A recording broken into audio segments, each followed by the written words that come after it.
Okay, so, hello guys, it's me, Gaming Star here, and today I am back from another episode of The Greatest Attorney Adventures. Last time we had basically finished the adventure of the Unbreakable Speckles band, finally. And yeah, the reason I split into two parts was because, well, it took a while, so yeah. So I split into two. Originally I was gonna make it one whole video, but I decided now, screw it, just split into two. So I split into two parts. This time we're gonna go ahead and I might as well split this one also into parts. The Adventure of the Runaway Room. Usually the first case is always in one part. The other parts are always other cases are split into a few. So that's how it's gonna go. So, yeah, The Adventure of the Runaway Room. Our first trial in England. I switched the voices back to English, so they're gonna be English voices this time. You're gonna probably hear, so I switched it back to English. Let's go. I'm gonna turn the mic because we're gonna have a cutscene, so I'm gonna turn it off real quick.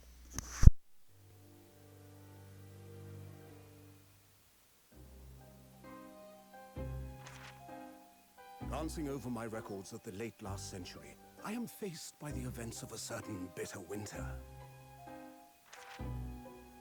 A murder in a carriage as it sped through dense London fog in the dead of night. Though the victim and the perpetrator were the only ones inside, there were multiple witnesses to the crime itself. However, none could have imagined at the time that such a seemingly obvious case as this would end in such a horrendous manner. My friend, Mr. Herlock Sholmes, once said of the incident, I believe that perhaps that case was indeed the prelude. the beginning of a long concerto that impressive Japanese student and I were to play together.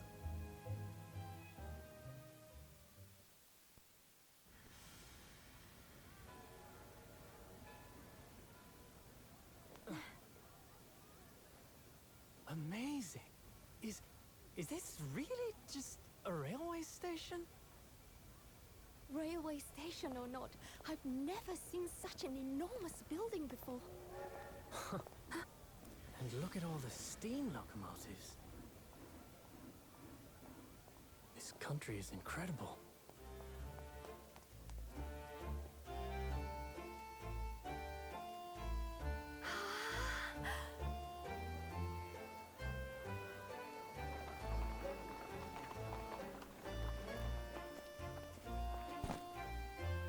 I feel like I'm dreaming.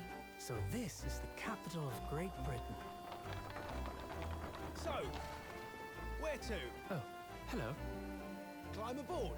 I'll take you wherever you want to go.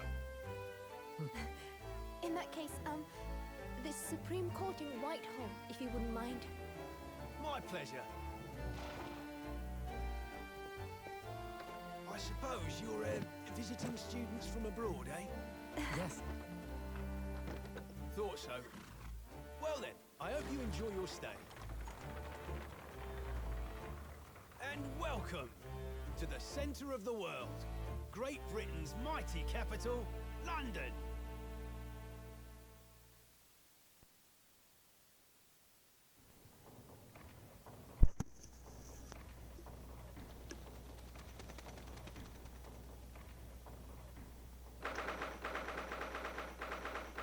February 18th, 9:21 a.m. It's the British Supreme Court, Lord Chief Justice's office.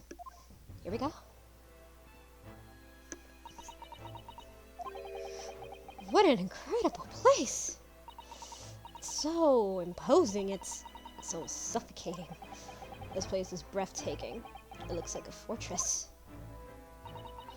There are some stone buildings like this in Japan now, of course, but they've only built in a few short decades since we opened our borders to the outside world. An authentic example like this has quite a different impact, wouldn't you agree? A far cry from the wood and paper most of our buildings are constructed from. It's certainly unfamiliar. But I think there's more to differences than just construction materials. What is this place again? This is the Lord Chief Justice office, not a Hodo-san, in the Supreme Court of Great Britain. The Lord Chief Justice. We had instructions to report here at this time. If circumstances were different, we were supposed to let the Lord Chief Justice know we had arrived from Japan. But Kazuma can't. No. So instead, we are here in a different capacity, as envoys to report news of Kazuma-sama's death. Yes, and having delivered his or her message, on an envoy's duty is done. So, we have to return to Japan. If we want to remain here in Great Britain, I have to take Kazuma's place as a law student selected a study tour. Yes, which means you need the requisite qualifications as a lawyer, which is what I've been studying for. Here in Great Britain, the Lord Chief Justice is the one who appoints lawyers, so that's the second reason why we're here. You have to officially get recognized as a lawyer. It's the only way we're going to be able to remain here in London. I hope I'm up to scratch. Ah, good morning. Sorry to keep you. Oh, hi. Oh. I trust you weren't too exhausted after your long voyage from Japan? Seems I'm 1 hour, 12 minutes, and 47 seconds late. My apologies. Oh, no. Don't mention it. I'd be happier than we were standing around with nothing much to do. How fortunate. So, introductions. I am Mal Stronghart, Lord Chief Justice of the British Empire. I feel like a little mouse under my nose. Come on, Mr. Naruhodo, don't be a mouse. Oh, it's an honor to meet you, Lord Chief Justice Stronghart. I'm Ryosuke Naruhodo from the Empire of Japan. Wow, Mr. Naruhodo. Welcome to London, the capital of our glorious British Empire. Ah, yes, thank you.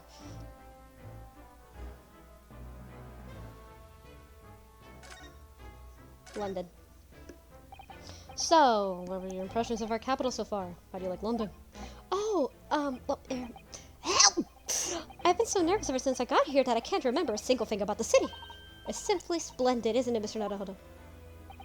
Oh, we had a wonderful view of some London streets and carriage on our way here to the station. Everything is so impressive and grand. I must say, I almost lost words.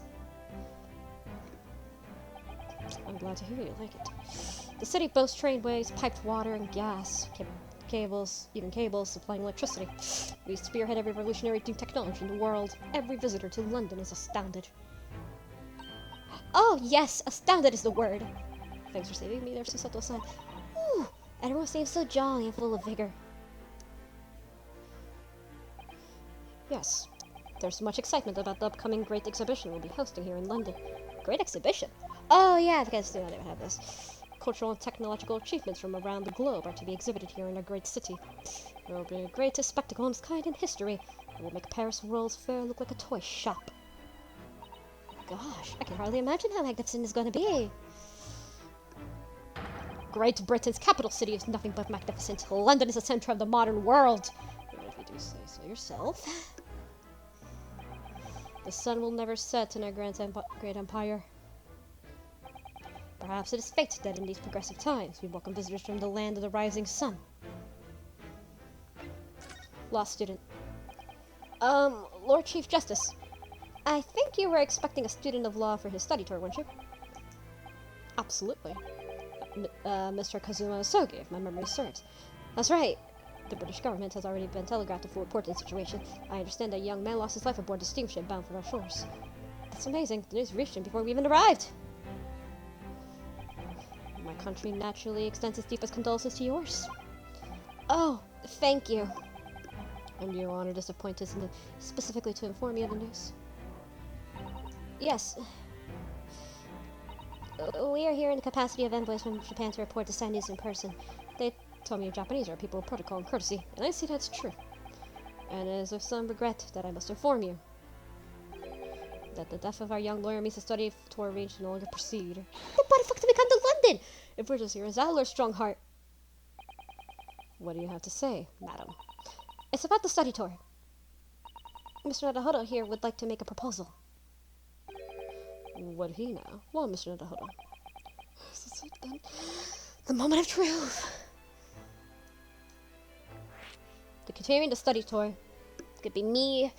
The thing is, Lord Stronghart. I was wondering if perhaps you could consider allowing the study tour to go ahead. Don't misunderstand me. Britain would ideally see it or go ahead. But without a lawyer from your country, there's nothing to be done. Well, in that case, what if there was someone else? Another lawyer from Japan, I mean. Is there something I don't know? Only a single lawyer was invited to Great Britain from your country, and that was Mr. Asogi. At least, that is what I've been led to understand. Well, the thing is, it really isn't going well at all. I just can't seem to find the right words to say this man. Mr. Naruhodo, I could ruin things from here, I'm not careful. What am I going to say? If there's someone else here from Japan who could be described as lawyer... Actually, there's no one! It's Miss Susato. It's me. It's me. It's me. I can do it. Is that so? I mean, I don't actually have any qualifications as such, but I've been studying. No qualifications, you say, and yet you still claim to be a lawyer. I have acted as a lawyer in court before. Only once, as it happens. And I had Kazuma help me, and I was the accused, but glossing over the details. I've been spending every spare moment of the journey here in Great Britain studying. British law and courts on board the SS Buria. The voyage from Japan is some 50 days, I believe. Not what you might call a full education. To become a qualified lawyer here in Britain, not only do you need a university degree in law, but you must be complete several years of training. Who the fuck needs several years? I realize it's far too short period of time, but I can't just go back to Japan. Kazuma, Mr. Asogi's journey had only just begun. Coming here to study tour was all he thought about. I had to carry out everything he planned to do. I know it must sound like I have a really inflated opinion of myself, but I would do anything to prove that I have what it takes. Any test you care to set me on. Just one chance. That's all I'm asking for. Please! 31 seconds. Sorry? Your opening statement there, Mr. Naruhodo. It was 31 seconds long. Not too brief, not too great. It's perfectly judged appeal, I would say. Which is a skill that would stand you in good stead as a lawyer. Oh, thanks. So, you're willing to put those words to trial, are you? Well, I'm all for entertainment. But let me ask you one thing first, sir. Yes? You say you intend to do everything Mr. Asogi planned to do. Are you firmly set on that path? Well, yes, that's my intention. I see. Am I imagining things? Or did his expression just alter fraction there all of a sudden? Very well. You have your wish. I'll give you a chance. A test to become a specially certified lawyer, whether you pass or fail, is entirely down to you. Really? Test. What's this test about? So, what form is the test take exactly? Tell me, Mr. Naruhodo, what do you consider the role of lawyer to be? Well, defending people, of course. Well said. So, let's have you defend someone. Huh? Not myself? Okay. Your timing is perfect. In fact, there's an apt trial about to begin later today. No advocate has been appointed for the defense as yet. This will be a welcome news. Today? Straight away? If you manage to secure a verdict of not guilty, you'll have passed my test. It could be simpler. How do I get myself into these situations? Well, could I ask, what sort of trial is it, Lord Strongheart? Oh, sweet God. Yes, good question. I remember. A murder trial. A murder trial. A murder? An extremely simple case, I understand. You really can't lose. That's easy to say, but I should mention, just in case, if the defendant is found guilty, he will, of course, be sentenced to capital punishment. Capital punishment? He'll be put to death? Here in Great Britain, murderers are sent to gallows without exception. Presumably, you read that much in your short C-based introduction to British law. We can't possibly agree to such a test. We'll be toying with man's life. I'm the Lord Chief Justice. I find this side's acceptable. But you can't do that, can you? There's no need to overcomplicate this. All you have to do is ensure you can't lose. So the defendant may live or die depending on how well I perform in court? If I lose, he'll be hanged. Mr. Naruhodo, you've come to me claiming to be a lawyer. If I really want to take you seriously, you need to prove you're willing to do a lawyer's job. You say you intend to see through the will of your compatriot, Mr. Asogi. I would like to understand just how far you're willing to go in order to make that happen. It's testing my resolve. What's the matter? You've fallen silent. I'm sorry, but the time is pressing. The trial begins shortly. I need an answer from you now. What will it be? What do I say? A degree of cert test? I'll do it! Alright then. If I have to give you my decision now, my answer is... I can't do it! I can't get the words out! 15 seconds. Your decision making needs work if you want to be a lawyer. That was too slow. I actually do have very slow decision making. That's in real life. That is true for me. Trust me, it's hard for me to even say yes or no sometimes. It's hard to get the words out for me. I have that problem. So suspected, is it? Sorry. You have noble intentions but lack the resolve to see them through. Your test is cancelled. Thank you for stopping by. Go and acquire your ticket to passage back to the east tomorrow. This conversation is over. I literally just came here. What the fuck? Yes, Lord Stronghart. Thank you for offering me a chance. Mr. Naruhodo. I'm sorry, Mrs. But what could I do? It's alright, I understand. You too? It's not an easy decision to choose whether to defend a man in these circumstances. The resolve has absolutely nothing to do with it. What are you trying to say, madam? Ooh, bitch. Ah, fuck. Wrong button. I pressed R button by accident. I think what Mrs. Seto means is that no matter how badly I like to be recognized as a lawyer and stay here in Great Britain, to risk another man's life by treating this one only chance to trial so trivially would be utterly unforgivable, and so I feel exactly the same way. I'm sure the defendant wouldn't see the trial as a test, as some kind of experiment. Don't care much about people's lives here, eh? Stronghart. Or Vortex. A lawyer may fight for his clients in court day after day, but for each one of those clients, the particular day they stand in dock may be the only chance they have to fight to prove their innocence. No. I was wrong. I'm not qualified to do that job yet. I'm sorry for wasting your precious time, Lord Chief Justice. Farewell. Wait, Mr. Naruhodo. Oh, was there something else? Well, that worked. It's approximately 20 minutes by carriage to Old Bailey from here. If you leave immediately, you should still be in time. But I just said that! I was quite serious in what I told you. The defendant in this case has literally no one to advocate for him. What? At this point, he can't hope to find someone to represent him. The trial will begin without a defense. And if that happens, there are only one possible outcome. Guilty. He will receive the most severe sentence the judge can pass. But that's awful! But that is the truth. Why does it have to be like this? Please don't accept an answer of every question. The cold hard truth of the matter is that there is only one person now with a chance to save this man from the very visible end. And that is you, Mr. Naruhodo. I'm really his only hope? So, what do you say now, madam? Me? What do you mean, Lord Stronghart? You said it wasn't an easy decision to choose whether to defend a man in these circumstances. And why do I keep doing that? It's just that my phone is right here, so it's like my phone presses it, so that's what happens. My phone is right here, and I'm kind of like going like that. And I agree. But in my estimation, it is purely and simply a matter of resolve. Oh! Our time is up here, and I have a meeting to attend. I must leave in 2 minutes and 16 seconds. You're very specific with your timing. So, venture into our great city and enjoy yourselves.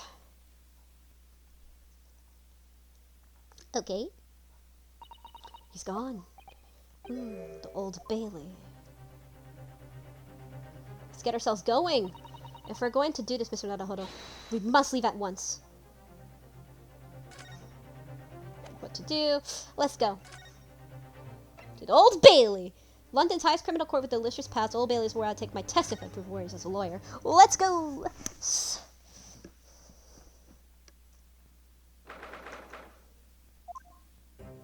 9:45 a.m. Oh, thank goodness we're in time. There's still 15 minutes until the trial begins. I never knew a horse-drawn carriage could go so fast. I thought my teeth were gonna rattle loose. Did you hear what the driver said when we climbed aboard?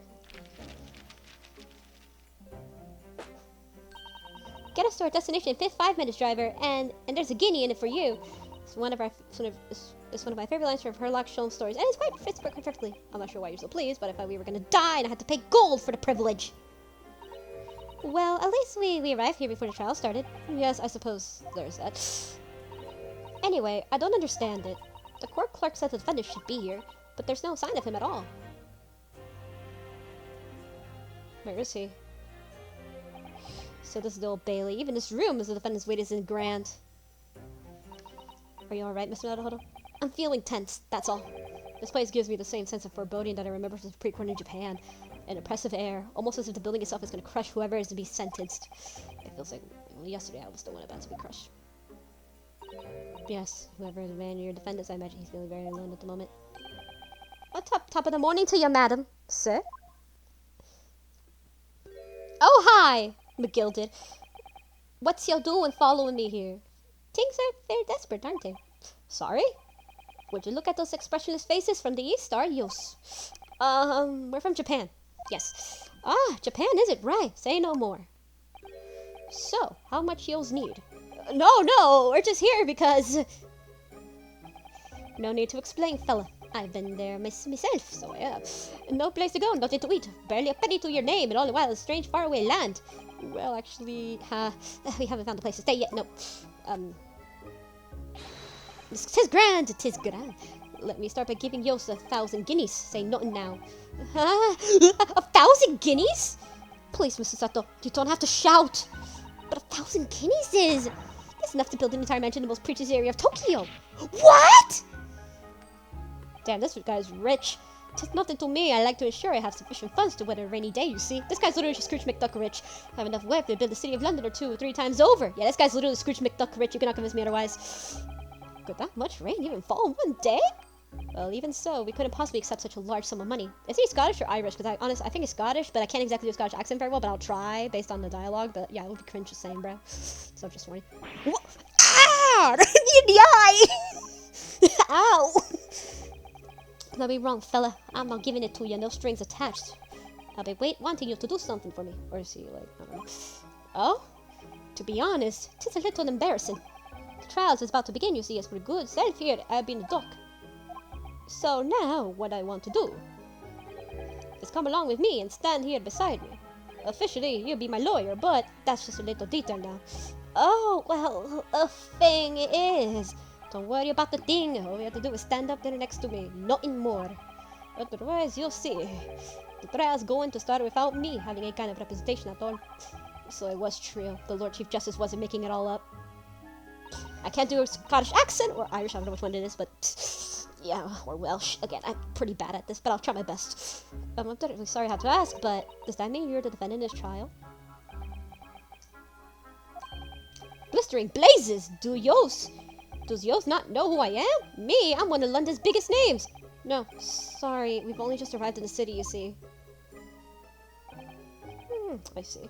I suppose, all together impossible. Well, it's just next to Hyde Park, to be center of London, another beautiful park. Sorry? A park? What?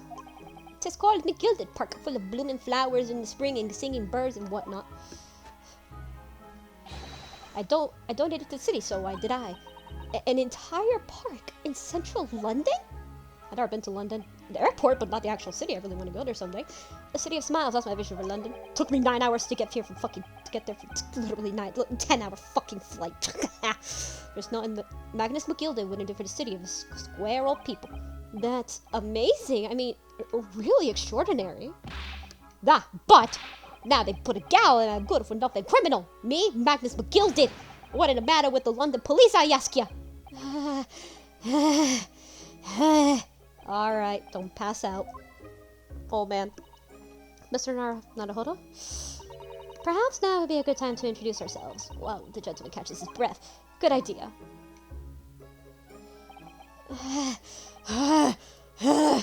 Mr. McGilded, the thing is, we're actually here in London to study British law.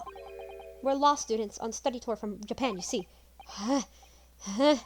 So, if you don't have a lawyer for the trial yet, and you'd be happy to put yourself in our hands, what was I after saying, you daft idiot? I'll give you 1,000 guineas to stand next to me to have that. Well, yes, but I wasn't really offering to just stand there next to you. Well, that situation changed quick. Oh, I think I see what's going on here. Sorry? I know what you're thinking. This Chancellor fella claims some more money than the Queen. But if that's true, why in the blazes can he hire the finest lawyer in all of England? Because he did it. That's the only explanation. Well.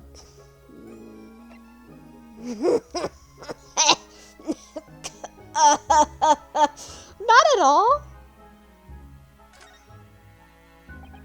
Not at all, although it's a little strange to be honest. We're gonna have a lawyer, I mean. That'll be the fault of the Reaper. Sorry? Did he just say Reaper?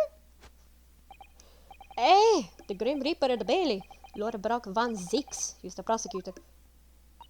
The prosecutor is the Grim Reaper?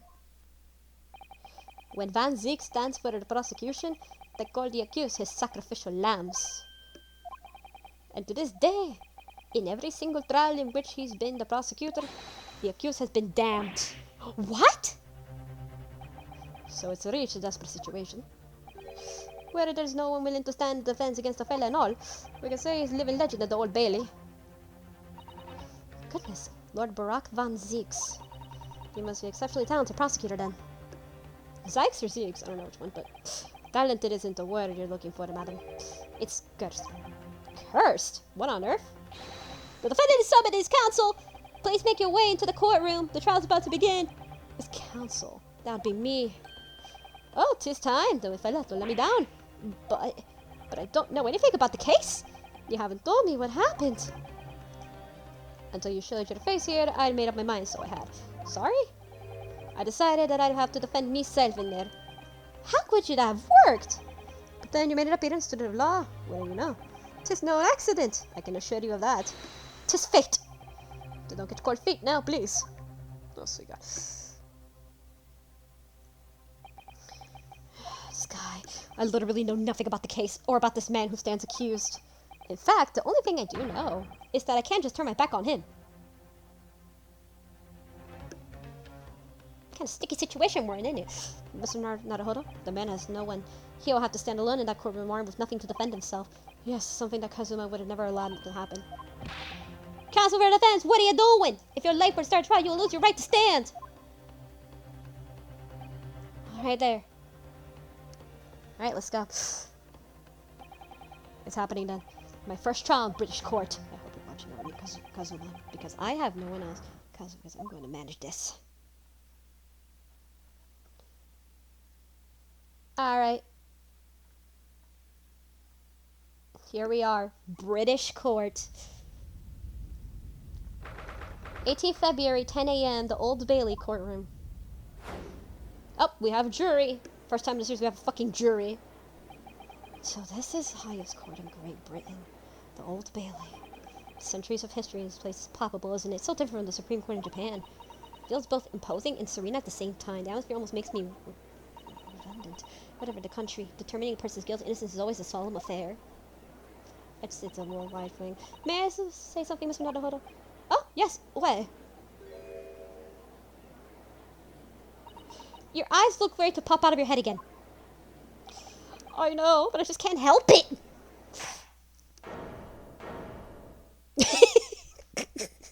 Oh, the 5-second bad. That is amazing. Alright. In the name of Her Majesty the Queen, I hereby declare the court in session. We are here today to determine the guilt or innocence of Magnus McGilded. I call upon the counsels for prosecution and defense to declare their willingness to proceed. Prosecution is fully prepared. That must be the Reaper of the Bailey. He really does look fully prepared to dispatch this next poor victim into the underworld. Counsel for defense, you appear to be Eastern. Do you speak English? Huh? Oh, yes, of course. Sorry. But he asked if the defense was ready, and I couldn't have it was ready if I tried. Those eyes please me, Nipponese. They shroud your fear, your doubt, your trepidation. They run wild, cling to some phantom notion of courage. The quintessential look of a sacrificial lamb. A cold shiver just ran down my spine and all the way to the tips of my toes. Now, Mr. McGilded. Yes, my lord. You stand accused of murder, a capital offense. You'll be sent to gallows if found guilty. Are you quite sure you wish to entrust your defense to this foreigner? As I've always said, my lord, 'tis a grand thing to give opportunities to the young. Even if the three fellas are student from some little island off in the Far East. Technically, it's multiple islands if you want to get technical. It's not the British way to ignore the dangers to yourself and give less fortune a fairer chance. I like to think the acts of chivalry do the great British Empire proud. Listen to Mr. McGilded. What a fine gentleman London has on it. Do you hear that donated £5,000 to the government the other day? Oh my god. Mother, please, when they go to the park, play in McGilded Park, it seems as though everyone in the public gallery is firmly behind Mr. McGilded. He's definitely welcome to this. You know, necessarily away his words. I'm surprised he couldn't convince anyone to defend him. Manipulative much? Eloquently put, Mr. McGilded, in the most reliable sentiments. Now, ladies and gentlemen of the jury, I'm sure I need hardly remind you. You 6 members of the public have been selected impartially. Are you ready to proceed? Okay, let me tell you a little bit of a thing. I actually was going to be part of the jury. But thankfully, I was scared shitless when I found that I was randomly selected. I'm not even joking. I was like, hell no, I don't want to be part of this. I was close, but thankfully I didn't need to go. Thank God I didn't need to go. Thank God they said I didn't need to go. Honestly, I'm happy that they never picked me. I'm honestly pretty happy they didn't pick me. I am happy to know that. Seriously though. Woo! Yes, my lord. If the task will send rotters to the gallows where they belong, then I'm more than ready. In the manner his lordship always says, we should dispose of rubbish promptly. Naturally, I agree. Huh? Any criminals soon be wishing they never set eyes on me.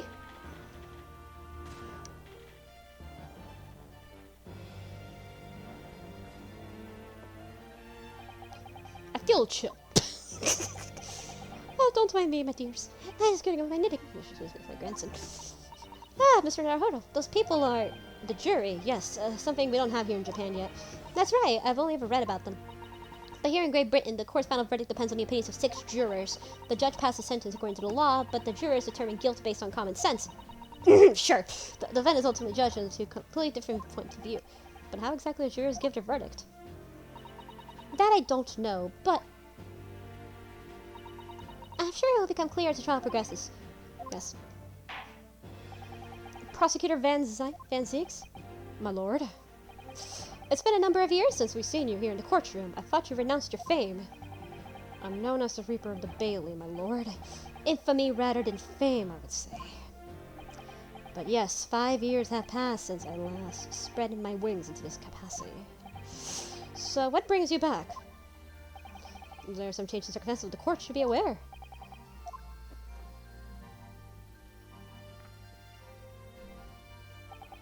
I leave that to your imagination, my lord. So the Reaper has been out of action for 5 years? Why did he use today of all days to make the comeback? Don't lose your heart, Mr. Naruhodo. As you wish, sir. The court never has welcomed your return. Now then, opening statements, I think. A summary of the case, if you please. Certainly, my lord. As your lordship is aware, those cases of overwhelming simplicity. You must be the only ones here who aren't aware.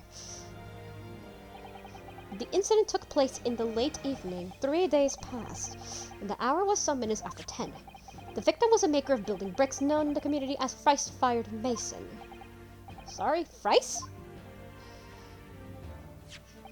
He was a very accomplished craftsman. The bricks he fired were said to be almost indestructible. Oh no. The victim's corpse was discovered in the omnibus in service of the streets of London at the time. A dagger that had been thrust into the victim's abdomen is believed to be the ultimate cause of death. Oh boy. Here's the autopsy report from the investigating medical officer at Scotland Yard. Does it get updated? Because it doesn't, I swear. Thank you, Consul. I shall accept the photograph as this. Autopsy report. Scotland Yard against the cause of death. Internal hemorrhaging as a result of a single stab wound to the abdomen. Must be a really tough one if that really did that. A photograph of the scene. Thank you. And one further item of evidence. The prosecution wishes to submit these as well.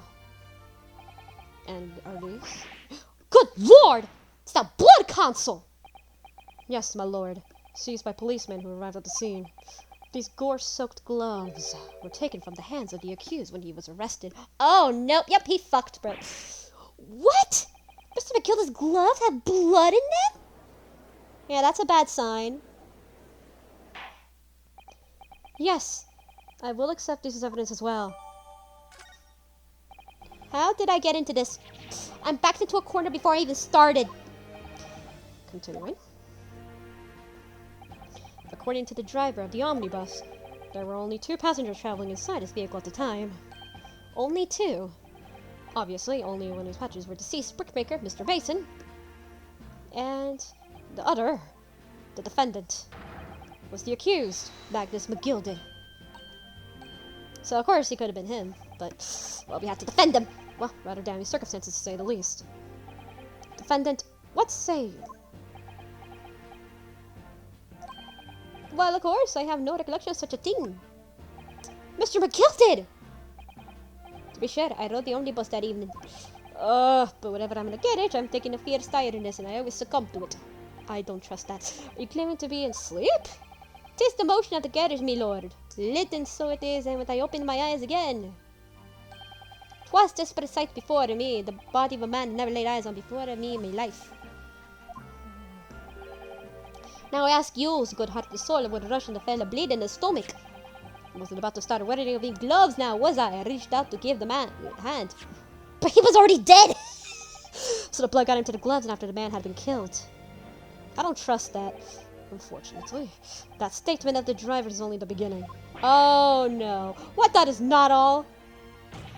There are multiple witnesses to the precise moment at which the brickmaker was fatally stabbed. Ah, shit, bros. Yeah, we're fucked. Yeah, this is bad. Yeah, this is bad, boys. This is bad. Order! I said that when the killing took place, only the victim and the accused were inside the carriage. Oh, fuck. And we're witnesses of the crime. Yeah, I knew this was a losing battle from the very start. This is case compelling evidence. It's the nail in the coffin for the accused. Oh. Yeah, this one is, thank you, Consul. Circumstances of the crime have been made quite clear. This one is, how can I say this? I think we'll hear testimony from the witness first of all. Your wish is my command. Bailiff, bring the witness at once! Oh my goodness. He's always so cold, and the man's always staring to the right. Witnesses, your names and occupations? Beepoo. My name is Will. Everyone calls me Beepoo. I drive an omnibus in the East End. Beepoo. Bruce Fairplay. I'm a banker in the city. My name is First. Lady First. That's for gents. Lady First. Let's begin by confirming the facts. 3 days ago, at a short time after 10 o'clock in the evening, all of you present in the stand were in the omnibus and witnesses of the aforementioned incident. Aforementioned. Is that correct? Yes, sir. Quite right. Yes, sir. That's right, sir. Very well then. Let's proceed to formal testimonies, please. Each of you will tell the court precisely what you saw. Witness testimony. What the witnesses saw. It was the last bus of the evening. I had a few customers, and I remember it well. I'm freezing. The victim and the man accused killing them was sat next to each other inside the bus. Then out of the blue, the accused tried to shove a plunged knife right into his guts. It was like a W.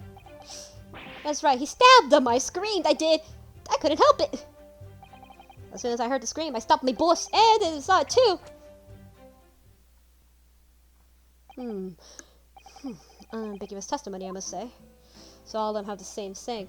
Exactly, my lord. These men witnessed the incident of the omnibus with their own eyes. I'd like to ask a question, if I may. Yes, counsel. Well, this testimony makes absolutely no sense to me whatsoever. Why not? Well, the incident took place inside a moving carriage, didn't it? So that's been clearly stated from the outset. Yes. Well, in that case, how could those two witnesses possibly have seen what happened? There's no way they could have seen the inside of the moving carriage.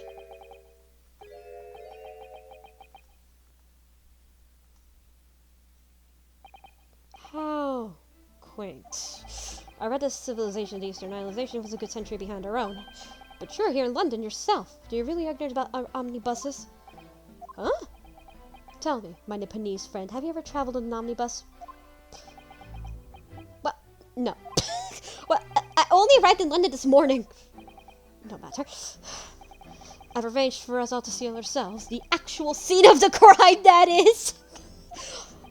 What do you mean? The actual scene? How? A carriage is designed to be moved, after all. Presumably you understand that much. Yes. The omnibus in which the bloody crime took place is here today in this very building. Oh my god! Here? What? And carriage? Bailiff? Bring forth the stricken omnibus. Oh my god. There it is! You can bring the entire fucking carriage. That is so funny, goddamn. So that's an omnibus. The omnibus. I can't believe they could bring something so enormous in here. Great Britain's courtrooms are amazing. As you can see, the omnibus is pulled by 2 horses and can carry up to 8 passengers. Honestly, we have bigger ones nowadays, but like that was impressive back then, but like yeah. 4 passengers seated inside the enclosed cabin, and another 4 on the rooftop deck above. Every Londoner knows that the best views of the city's architecture sites can be had on top of the omnibus. Yeah, I've actually been on something like that. I've been on a bus like that before a few times, so I kind of know what it is. Yeah, you always go on the top for the good stuff, always. I should point out to a foreign guest. There's a window! The skylights on the roof would allowing view of the interior from the seats above. Ah, skylight. Oh! The penny drops at last, I see. These 2 gentlemen were occupying the rooftop seats in the omnibus in the murder took place. That is how they came witness the grim incident. Though the skylight... that makes perfect sense, god damn. Well, counsel, this is the first. Years behind the bench, I never experienced a crime scene itself being brought to the courtroom. There are a number of important clues remaining inside the carriage, my lord. I will submit the omnibus itself as evidence. So we have to check that baby out. That is the prosecution switch. Oh my goodness. Very well. I see no reason why not. This omnibus here, formally accepted as evidence. The omnibus, 8-seater omnibus that was the scene of the crime. The passengers both inside the carriage on the roof and deck at night. Can't believe it. The entire crime scene entered as evidence? That's crazy, though. That's actually crazy. Yes, the Great Britain is simply extraordinary.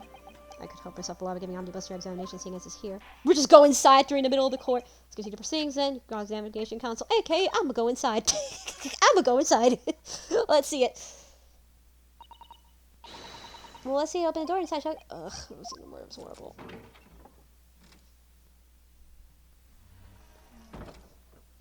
Okay, so there's a blood stain.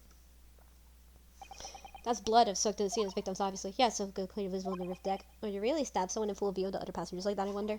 Well, it was after dark. There was a lamp in here, so perhaps the culprit could have seen anything outside your skylight. Whatever way you look at it, it doesn't seem like the attack was planned. The sea looked reasonably soft to your other house, and I was wise enough to sit inside. Really. Of course, an English gentlewoman should be dressed in such finery. Would be quite climbed up and seated in. A woman with a kimono could have the same problem. Women's clothes are very impractical, aren't they?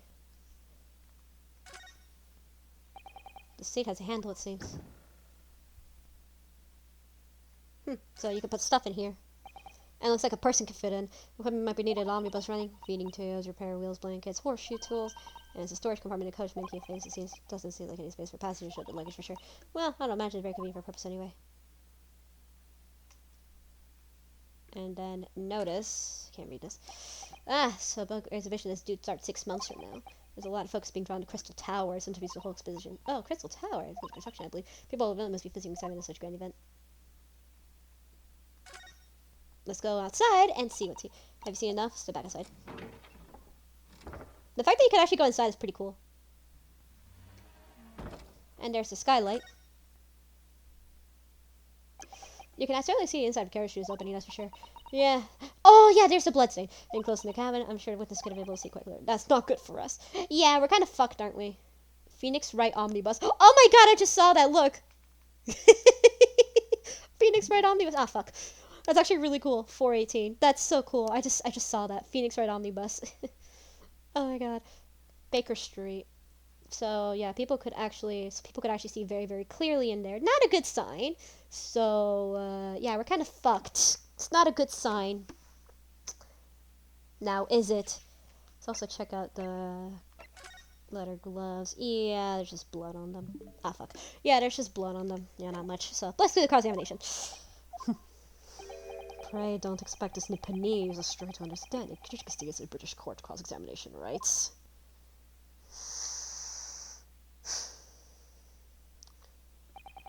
Alright. My first cross-examination in the British court.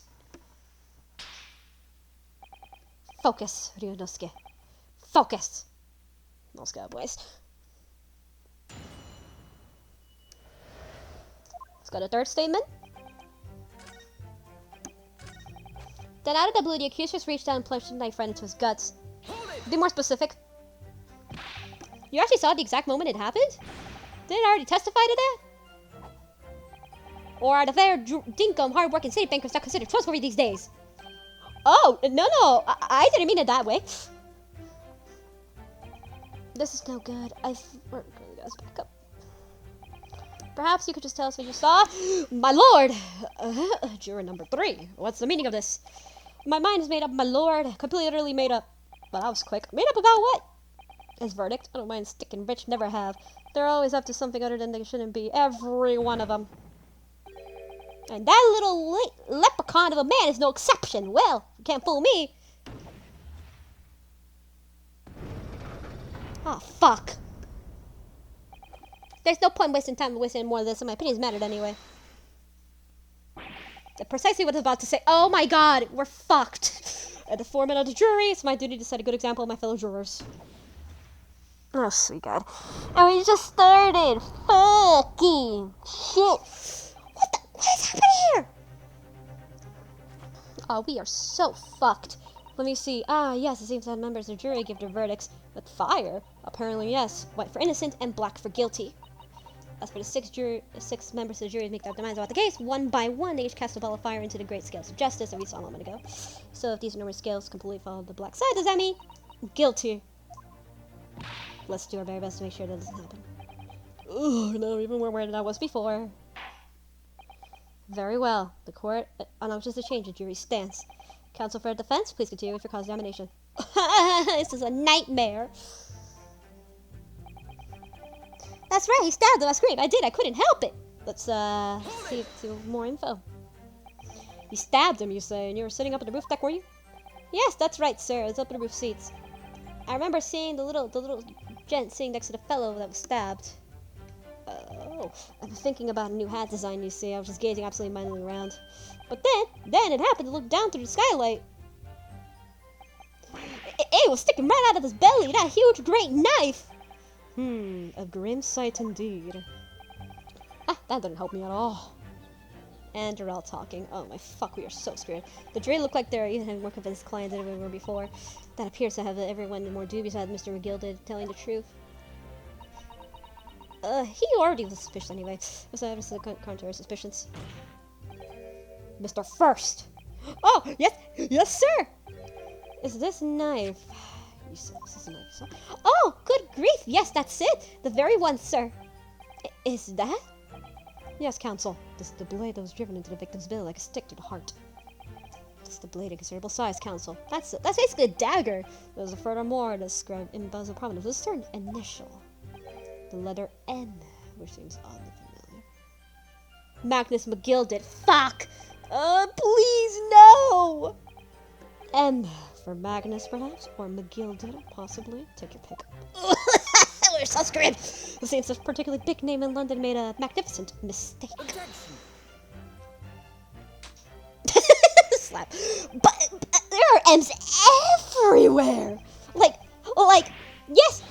Like in Mason! Objection! Mason! This blade is far too extravagant for a poor brickmaker to have owned. Actually, I say that's true. No, this weapon of murder almost certainly belongs to the accused. Not conclusive, but certainly compelling, counsel. A large-ish knife that was lodged into the victim's abdomen. That's basically a dagger. Quality, fancy ornamentation suggested must be quite valuable. Let's check it out. Alright, let's go ahead and check this out real quick. Murder weapon. There's the sheath. And it has a giant M on it. God damn it, why'd you have to put a giant M in your fucking dagger? Part of sheath, isn't it? Are you alright, Mr. Dodo? Oh, sorry, yes, I just don't really like blades. Oh, this doesn't seem like there was a man with a large katana slung in his waist. That's not a blade, that's cousin his soul. Anyway, just no sense in dealing as the only blade the blade looks like. Oh, yep, it's bloody as fuck. Ah, shit, it's bloodied. Yep, look at that blood. Oh, my fuck. Ugh, looks like a lot of blood. Surely it's blood, the victims. Ugh, an Englishman's blood looks a lot of Japanese man's blood. They're the same. Did you think it wouldn't? Sorry, it's just that we've been arrived in Great Britain. I'm finding it a little hard to adjust. Yes, that I understand. So there's nothing really much here except it's just the M. There's the M on this sheath. An ornamental letter M. Undeniable. Mr. Magnus McGill's initial. It's been beautifully gilded too. It's very valuable. You should think. Ah, What is it? Look at the M. So you turn to that, looks like W. A W. Yes, it's one of those, turnabout cases. I'm sure of it. I'm afraid I don't know it all, but I'm sure it's an M. Oh, well, the idea quickly dashed. It does look like a W upside down, but it's actually supposed to be an M. Oh, that's bad. Yep, we are so fucked beyond belief. My favorite good interruption. Juror number 2. Go on. Music is a pillar of society and a gentleman's word should be sacrosanct. However, those of us in service know we must accept hard truths. Wait! What are you about to dispose of the rubbish? Oh, so God, we are fucked. Oh, no! I don't wish to cause offense, but I do look at eradicate all traces of filth and grime. Oh, come on! But of course, this case is a lost cause in the beginning. I basically typed every word uttered today and cross-referenced all the facts. As such, I know there's position to draw any logical conclusion. It is logical, yes, that he did do it, but like, oh my God. We have to win this trial, bro. We gotta. Even if it means lying, we gotta win this goddamn trial. Sometimes you have to play dirty. Not again, that's a 4 out of 6 jury members have proposed to get there. There are only 2 left. We've had it. Every time I press the witness for information, it just makes the situation worse. Nevertheless, what we need more than anything is more information. Still very much in the dark. We'll have to keep pressing witnesses, knowing the sparks may lie. This is a shutting case. This is a fucking shutting case. There's no way. There's literally nothing else. Like, dude, we're fucked. But all right, we'll keep trying. Can't give up. I just need to keep calm. Listen to the witness statements again.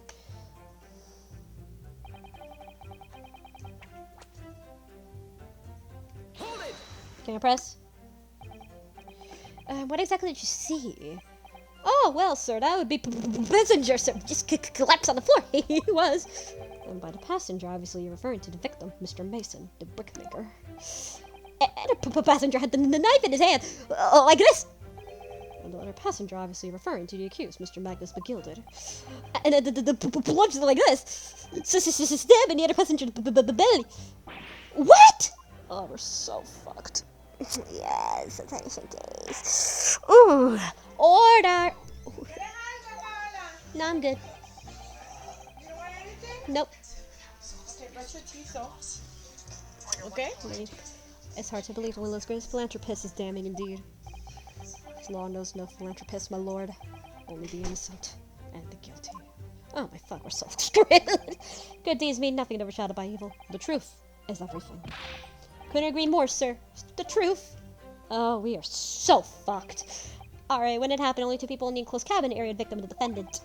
And so help me God, 3 whole people witnessed the man in front of the defendant a deed. I don't like to be pessimistic, but we do seem to be in a rather difficult situation here. Yes, I am pessimistic. Ugh. What am I supposed to think here? Mr. Mitchell could be innocent? Or could it be that he's really guilty this time? Before we jump to conclusions, our first task is to gather information. We need to understand the case much better than we do at the moment.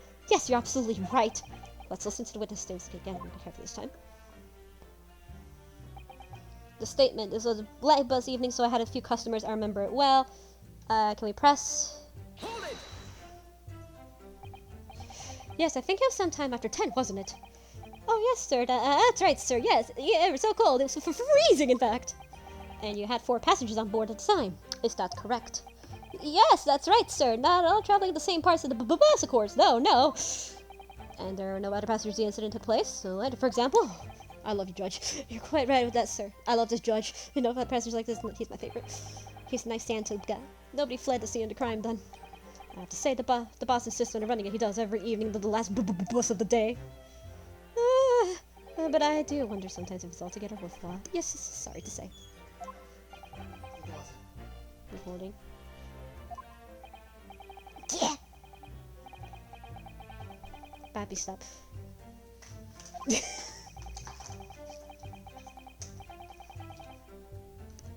Stop.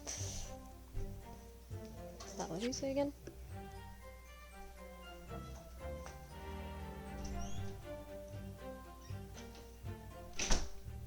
Sorry to say. What do you mean by that? Well, it's being cold, everything, and only making 20 pence a run, you see. Yes, I spent that much on the by the way. Oh, I'm just trying to warm up again. Oh, poor guy. I just can't believe it, sir. I can't believe it. Murder on my own bus. Too awful to think about. To have been able to shake the cold ever since it happened. My lord, I wish to speak. Ah, no, we are... Yes, you're number 5 to take that you... Oh, my god. As master of the London Guild of Coachmen, the idea of a murder being committed in one of the city's characters is utterly abhorrent to me. Wouldn't be right to make the decision before hearing all the facts, though, I said myself. But I've heard enough now. The horse has bolted, as I say. No, please! Just gap! Silver Blazefish is in sight. We're gonna showcase, but we have to keep going, even though Big Bull is a long-standing member of the guild, and I trust what the man says. Oh, thank you, sir. You're too kind, sir. This is too unkind, sir. Which now means the 5 jurors agreed to condemn this man. Oh, sweet mother of... Only one person left, is the old lady. Oh, sweet God. Yeah, dude, we are like literally fucked. Madam Juror number 6. Yes, dear. What can I do for you? What are you here for? Have you heard the testimonies of the witnesses in the stand? Oh, yes, I certainly have. I'm still hearing, you know. Do you have your memory? Oh, God. Then pray tell where you're the pronounced your name. Well, dear, the thing is, I'm a creature of habits, me. I always go for the park around the time of day. It's such a nice bench and anything. There's a lovely little park where I live. McGilded Park, it's called. Oh my god. The gentleman donated the city, you know, but put a smile on his face, he said. I can't imagine such a fine young gentleman would have taken another man's life. He's always doing wonderful things for the city. That's right, a man like that wouldn't stab anyone, surely. Mother, may we go to McGilded Public Library later and borrow some more books? How many Londoners live with their heads in the clouds? Do you people not know? What kind of man Magnus McGilded really is? What kind of man is he? A possible greedy bastard that just kills people because a philanthropist, Magnus McGilded, has enough wealth to purchase the entire city he claims to value so highly. But where did all that wealth come from? You have to wonder, true. Your client is a Shylock, sir, and one with the very darkest of souls. What? Stole the crows! McGilded lends the money of extortionate rates of interest, and his victims have no hope to repay him. When the city fault, he takes possession of everything that they own. He is a vulture that preys on the weak. I've never heard any mention of that before. Just because he does nice things doesn't mean he's a nice person. Remember, just because you do something nice doesn't mean you're a good person, okay? Just because I'm a kind person, I'm gonna do it doesn't mean you're a kind person, alright, bros? So he hasn't deserted you, I'm sure, madam. But as far as you know, crossed your mind. Would a man of wealth enough to buy London in its entirety not have a carriage of his own? Actually, that is a good point. Yeah, that is a good point. Actually, that's a very good point. Yes, he would have a carriage of his own because he's rich enough to literally own the entire city. So, at the time, yes, so he would have a possible carriage. But why did he do it in someone else's then? What was his reasoning? You wonder. What possible reason could this man have had to make use of public omnibus service? That is true, actually. That is very true. You're not saying that. The victim, a poor brickmaker, had next to nothing in his name save considerable financial liability. It will come to no surprise that the creditor was accused. Magnus McGill. We are fucked. But let it also be known, this very day Mr. Mason was killed was the final repayment date for his debts. Oh my fuck, yeah, we're screwed. Good gracious! The brickmaker was destitute. He had lost his house. He had not a shilling to repay his debts. And in the end, his pitiful soul had the very last thing he owned taken from him. His life. But a merciless philanthropist pretender, Magnus McGilded. I don't believe it! If I may add something briefly. Mrs. Setta? Oh, sweet God. You claim that the victim had lent money to Mr. McGilded, but where's the evidence to support your claim? There's the wine! Yo, there's the wine! Oh, he's gonna do the wine. You know shit's gonna get real when he has the wine out. Oh, he has the wine. Oh, he has the wine bottle. Oh. Pray forgive this courtesy of filling my hollow chalice in the courts of law. Aha! There it is! Lord Van Zix's hollow chalice! Judge! How can this be considered acceptable? I love how the judge even points it out. Even the judge is like, that's the legendary chalice. Oh my god, that makes me laugh. Holy fuck. But I find myself in an unexpectedly good humor. I had heard ladies from the Far East could show great courage, but I didn't expect to experience it myself. As a judicial assistant to the defense, I'm simply doing my job. What a pity that your display of courage is in vain. This is the debtor's ledger, which detail all monies loaned by the accused. You will find the victim's name clearly recorded inside. Oh, God. Allow me to present this ledger as evidence. A toast. And pray forgive this courtesy of raising my chalice and toast to the economic east at the same time. Marvelous toast, counsel. I will gladly accept this new evidence. I love you, Judge. Oh, sweet. No. Oh. Ah, yes, 20 guineas. A victim owed a considerable sum. And the accused made quite certain he ample recompense. Well, I would assume I've had a wool pulled over my eyes. Regrettably, madam, the modus operandi of the accused. And it's such a pretty little park, too. What a scoundrel! Still, maybe it's all for the best. Ah, wait a minute! I don't stand for nonsense! Even still, you're just to suffer day and night. Yeah, we're fucked. That was it. That's the last jury's decision. Oh my fuck. Oh god. According to the Encyclopedia of British Law, when all members of the jury have concluded that the defendant is guilty, court proceedings are suspended. The presiding judge will deliver the final verdict of the sentence. That's what it says here. Final verdict. It's over then. Oh. There's a footnote though. A footnote. However, the defense. All 6 members of the jury are now agreement to the case.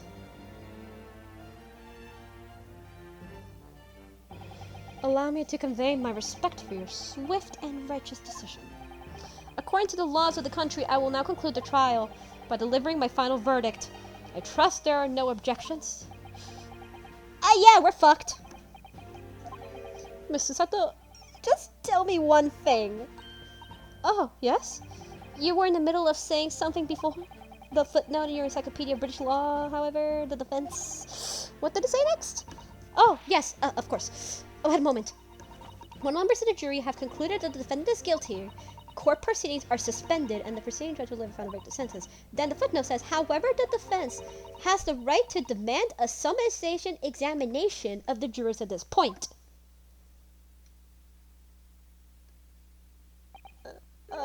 Summarization examination? Objection! A summarization examination. From which century has that tomb you have been resurrected? Ah! Judging from the binding, I would say that book is at least 50 years old. Any modern text in British law would even give such an antiquated procedure as mentioned, and a relic long forgotten and certainly no longer practiced. So you're out of luck. Oh. What even is it, Mr. Sato? The so-called summarization examination. Oh, one moment. I'll read about it. You would demand the right to procedure before you even understand what it entails? Typical Nipponese. Alright, Mr. Naruhodo, I think I understand. It seems that under this procedure, we will be able to appeal to the members of the jury. To do what, exactly? Appeal to them and change their leaning and reverse their decisions. It says here that, if successful, the proceedings of the trial must be resumed. Make them reverse their decisions? Yes, in times gone by, barristers will be submitting examinations to influence their jury's decision, but that procedure becomes something of formality with no practical benefits, really, so it rather fell out of use. I wonder why. Because it was devoid of purpose. Huh? Changing just one member of the jury's mind would be hard enough, let alone several. No self-respecting defense barrister would even assert his right to try this day and age. Still, I don't see any mention of the procedure actually being formally revoked. What are you suggesting? I'm suggesting that although it may be antiquated and largely forgotten, it yet isn't extinct. What do you think, Mr. Naruhodo?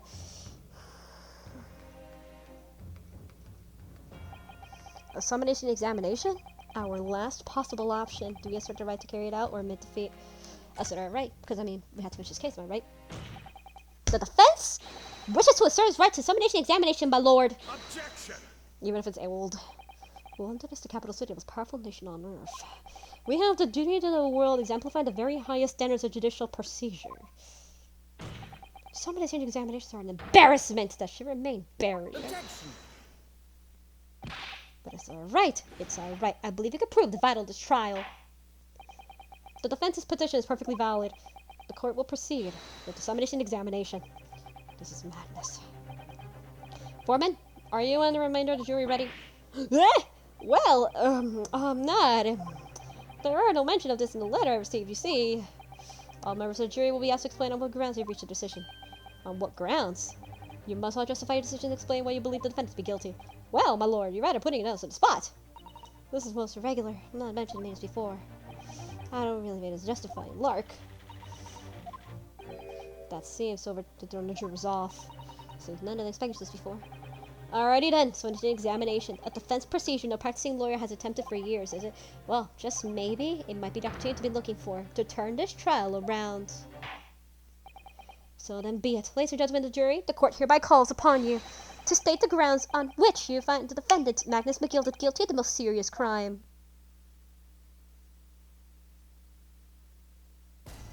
Judicial findings. Here we go. The jurors' contentions. There were no one else inside the carriage at the time, so it has to have been him. I trust the driver. He has an excellent memory, it seems. 4 passengers with fares totaling 20 pence. He stuck the chap next to him like this. Brazen, I must say, absolutely brazen! I have simply typed the call it as statements made thus far and drawn the logical conclusion. You can trust the guild. Fair fares are our motto. We haven't raised prices above 4 pence in years. The scoundrel stabbing the poor man on the floor beggars belief. I'm starting to wish I hadn't pushed this now. Some of the jurors don't seem to have wonderfully formed arguments, though, do they? Well, let's see what we can do if we need to change the minds of the driving can of them. Just a moment, Mr. Nadahoda. Oh my goodness, here we go. According to my book, it's not quite how it works. Oh? I thought it was going to be the icy minds of some heartwarming rhetoric of the defendant. Unfortunately. Once the jurors have decided the defendant is guilty, they're likely to heed anything the defense says. But then, they've reached a conclusion by their own reasoning. You see, the police sound like excuses. In fact, they could recoil on you. The more you try to persuade them, the more entrenched they may become.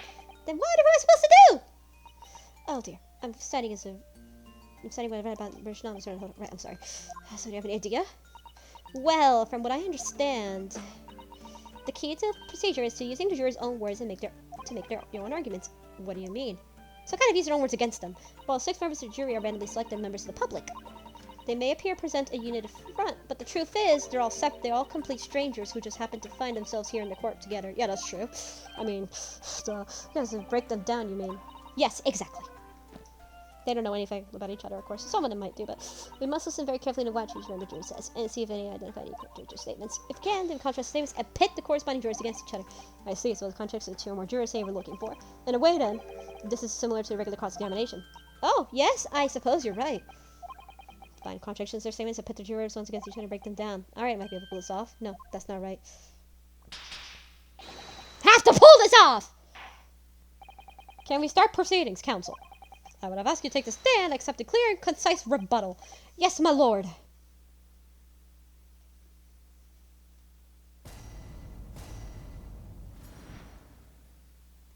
Defense's rebuttal. 2. So, here we go. I trust the driver has excellent memory, it seems. 4 passengers and fares is totally fair pence.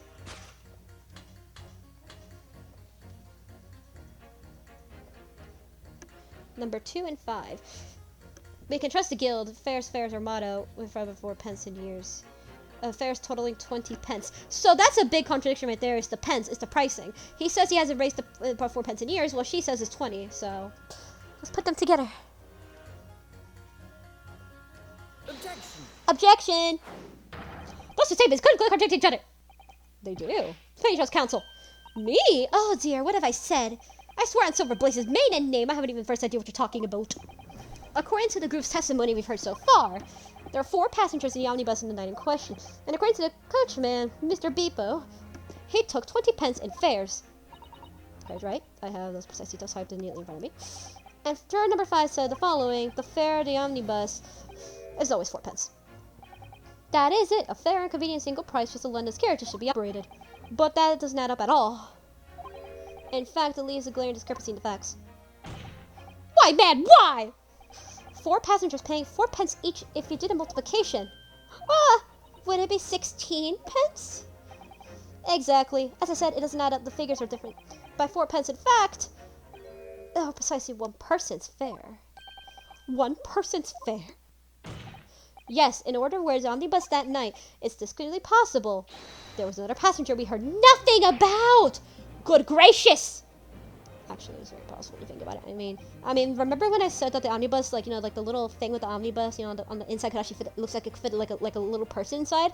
Yeah, I think I know why. This can't be right. The coachmen of the guild are good, honest men, all trustworthy deserve watchword. This figures your coachman claims you certainly do not add up. Watchword, good sir, it's fallacy. I beg your pardon! Oh shit, they're gonna start fighting. They're gonna start having a fist fight. Mr. Guildmaster, if you ought to consider it as trial, and now, the news will surely spread over London. This news of coachman tried to hide the fact that he let nefarious characters ride his omnibus. Alright then, how do you make a miserable trial doesn't end, Well, according to the book here, according to my book, he simply launched the ball into the fire and is inside to set scales. Now, hold your horses there, coachman! We were all in agreement, wouldn't you? Wait till I get my hands on you, people!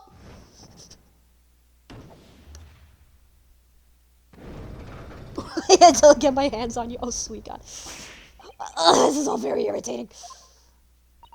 Beginning your pardon, sir. I'm going to do the same.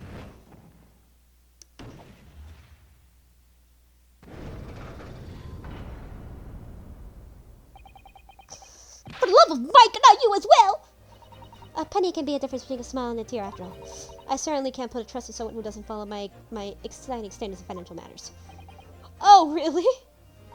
I, for one, think his property is here from the witness again. Oh, well done, Mr. Nuttleholder, you did it. If we can manage to change 2 more jurors' minds, we can force the trial to continue. 2 more, actually. There's something else that's bothering about it. A couple of assertions. There you must strike next. So I need to pit 2 more jurors against each other and under contradiction assertions. Exactly! You can do it! Well, scales have been just shifted, but it's a side of guilt. Counsel, you have the floor again. Continuing this examination. Number 3. I'm changing the learning instant. I should hear the splendid, the slipshod bookkeeper has to say for himself. He stuck the chap next to him like this and brazen. I must say, absolute brazen! But here's the thing. She says on the floor, so... Objection! Bit!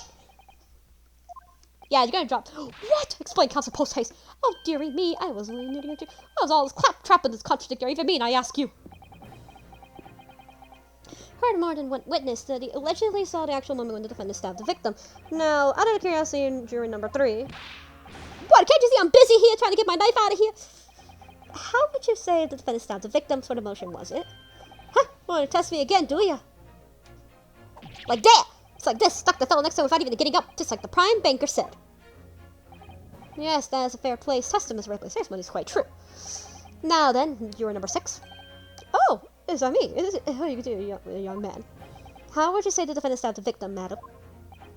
Oh, well, dear, as it is fit to understand. It's like this. He stabbed a poor man after he collapsed on the floor. The coachman said so. Now, don't move. Take a look at these 2 jurors. He stuck the fellow next to him without even getting up. And then he stabbed the poor man after he collapsed on the floor. Well, I never. They're stabbing in totally different directions. What? Oh, bless me stitches. What a muddle. What this tells us is that there's a strong possibility one of witnesses isn't telling the truth. Oh, but why? Why in the dickens would they lie?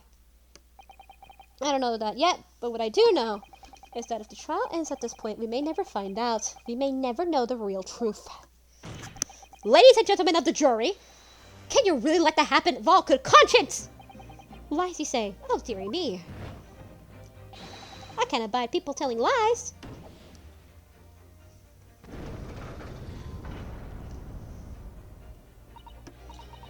The scales. I don't believe it. They're more balanced now.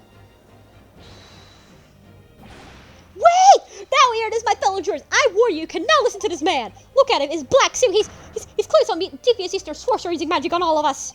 If I could use magic, do you really think I'd be putting myself through all of this? Answer me this dark jinx. Huh? Me? What exactly is the problem? What is it? 2 witnesses have slightly different recollections of events. What of it? Let's say the Shylock did stab the victim when he sat next to him in an omnibus, as young Dandy saw do himself. Now say the victim collapsed on the floor and Shylock stabbed him again. Nobody saw him do it. Well, when you say it happened like that, What are you calling a dandy, sir? Why? I should take the knife from you. What are you calling old? Why should I take a needle from you? We're really gonna kill each other now. Hey, Papi. Wasn't Abuela gonna be a juror? For the jury be right? Did the two get to different motions? It could be possible. There's no chance anywhere you care to mention. Exactly the point I've been trying to make. Before you go any further, Mr. Naruhodo. Oh, what is Mr. Sato? I think you think we could look to the court record. You see, his evidence makes it quite clear. This isn't even an outside chance of the jurors saying. How did I miss that? Come on out with it! What are you suggesting is impossible? It's out of the question. What are you talking about, man? How can you possibly say that? You don't realize I'm only doing my job. As a foreman of the jury, I have a responsibility to steer everyone in the right direction. So where's your evidence, man? Let's see what I want to see. Say two witnesses saw two different moments of the same crime. You say this question. Show me some proof. Not only am I going to convince him to present him, we can dismiss. The incredible hard evidence, as you wish. What? I'll give you proof. So out of the question, two witnesses saw the two different motions. Crime proven by the autopsy report. Report prepared Scotland Yard coroner. Let's see. Alright, let's check this out. Name, Fired Mason, male, age 54, occupation, brickmaker. Time and cause of death, he looked older than 54. Time and cause of death, 15th of February, 10 p.m. to 11 p.m. Stabbed once in the abdomen with a knife whilst journeying in the omnibus. Died due to internal hemorrhaging resulting from the trauma. So therefore, he got basically, he just went pew, like right in the middle. So it was not next to him, but rather in front of him. It was right in front, rather not in the side or in the or on the floor. So it was straight up in the front. The autopsy report. The victim's autopsy report. Quite say what this right here. Mr. Mason was stabbed in the abdomen. Only once. Only once! It's quite simple. The victim stabbed precisely one time. Which means man could possibly say it two different times. Alright. I can see the feet.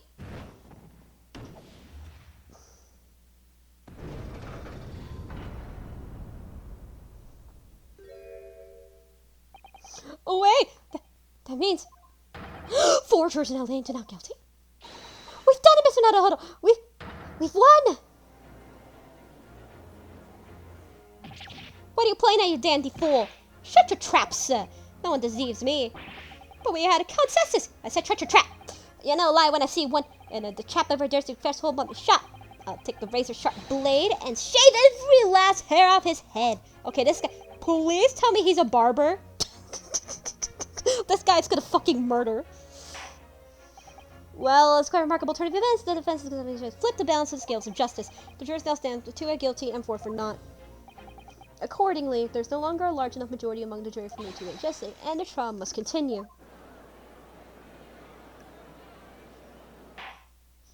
I hereby ask for the defense, prosecution, witness to return to their places, and call upon the to pursue the truth.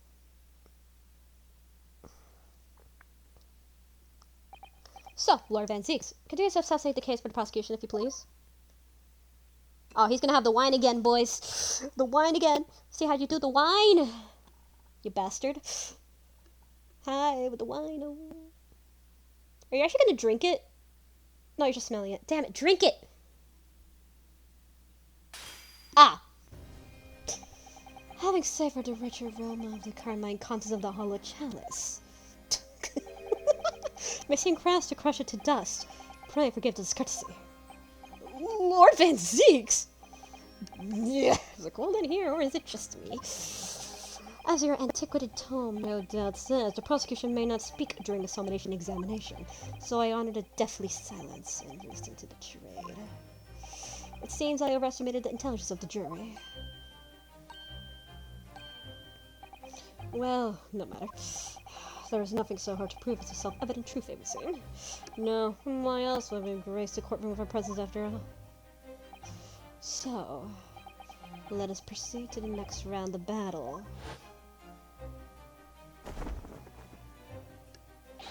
Bring forth the witnesses once more!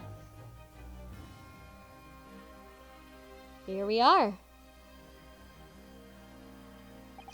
Witnesses, I trust you heard the summation examination we just had to endure. Oh, yes, sir, that I did, sir. Of course I heard it. Oh, yes, sir, I heard it. Yes, sir, on the end. The coachman, I believe it's Beepo. Yes, sir, my lord, sir. If it transpires that in your previous testimony you were attempting to veil the presence of a fifth passenger on your omnibus, you will be found guilty of perjury. You're advised to bear that in mind, sir. Oh, mio Dio. So, wait, is he Italian? Is he Italian? Because this is oh mio Dio instead of oh Dios mio. It says oh mio Dio, which is Italian, so I think that he's Italian. Yeah, very likely. I can tell. I have a feeling. Madam Witness, I hereby call you to testify before the court again. Will you explain the various misgivings brought to our attention in the defense summation examination? Is he Italian? Because I think I see the oh mio Dio. I can tell. Various misgivings. I only carried 4 passengers that night. I swear it, but, well, I for one was told to pay 5 pence for the bus. He fiddled us a fare, he did, and I saw that blood-curdling sight as well. It's too much. I tell you, I saw McGilda stabbing the man. Everything I saw before stands. Oh, yes, see, he did, I think so, yes. There's gold in here, fuck. It's freezing, oh, Dio mio. Counsel, make sense for this for me, please. Phantom fifth passenger conjured into existence by my learned Eastern friend never existed.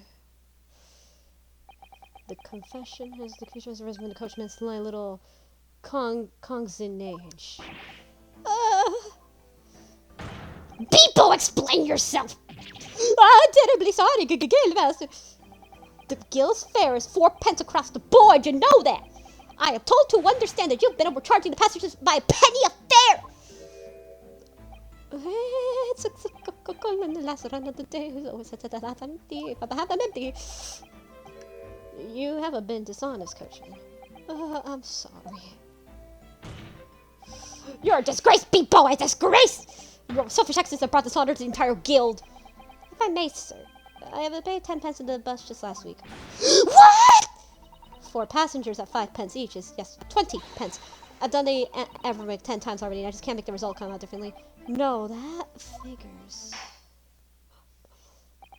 Scandally. Well, it appeared that one of them for mentioned misgivings has already been explained. So, counsel for the defense cross-examination, if you please. We've already such pleasure protected to summation examination today. I see you intend to continue the parlor games. Absolutely.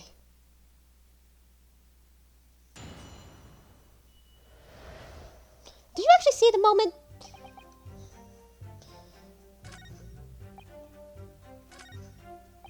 I only carried 4 passengers that night, I swear it, but,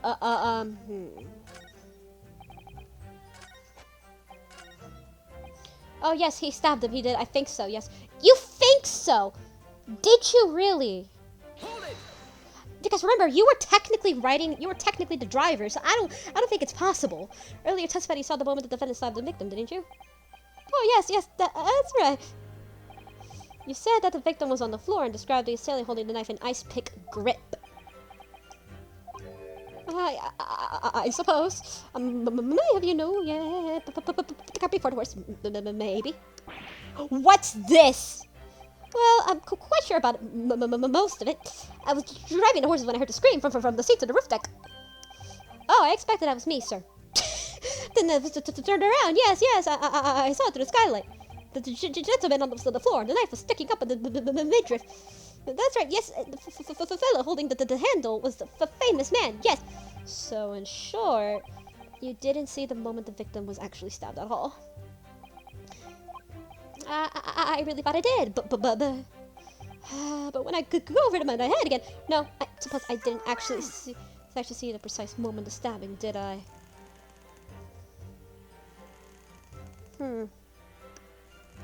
Hey, man. Excuse me. Excuse me. What's happening with you over there? Do you have something to say about it, Mr. Fairplay? No, you listen to me. I know what you're thinking. He didn't really see the exact moment the fellow was stabbed. What are your chances of that? Eh? Are you asking me or telling me? He's getting flustered. I might be able to extract some new information from him if I see him cleverly. Could it just happen the exact moment a crime's committed? No chance. Well, it's a little hard to believe, certainly. Unless you spend your time peeping through the skyline on top of the omnibus status. Peeping! I'm a respectable city banker, I'll have you know! And you know what I saw? I remember clear as a Ballarat day! It was a grim scene, I don't mind telling you. Go ahead and tell me. Thank you, Mr. Fairplay. Oh, excuse me, I was getting a little hot under the collar there, my lord. I would ask you to supplement your testimony with a clear statement of exactly what you saw. Oh, I can do that all right. Let me tell you how grim it was. Tell me, do you think I'd forget the sight of those blood-soaked hands after the butcher stabbed that man? It's more like slightly blood-soaked, not like completely blood-soaked, but just like a stain. It's not 100% bloodied, but just a little bit bloodied. So just a little bit bloodied. Just a little bit bloodied. Hold on, let me go and check the debtor's ledger. Let's open it up, shall we? I think this portfolio contains all sorts of secrets London's generate. Oh dear, do you really think that like on site? Well, London's generate history. Perfect great detective friend, perhaps. Actually, I wonder. I show you Mr. Scholl's name inside. Well, let's see what we find.